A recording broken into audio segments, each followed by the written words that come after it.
Hola, hola mi gente. El día de hoy venimos con un nuevo video. Aquí ya tengo mi masa para hacer unas enchiladas de tomate entomatada.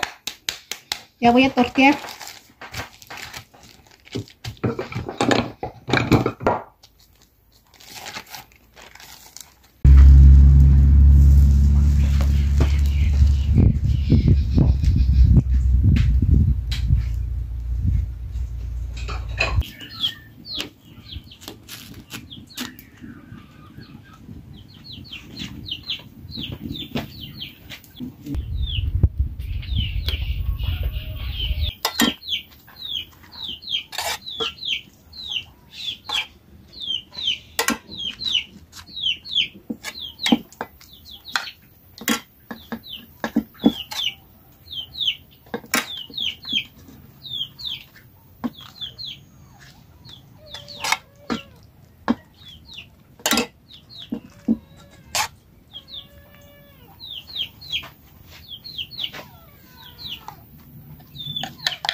Pues así quedaron mis enchiladas y voy a acompañar con un pedacito de aguacate.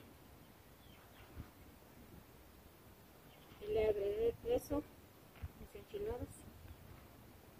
Y gracias que vieron mi video. Les invito a que compartan, que dale like, que se suscriban. Y muchas gracias.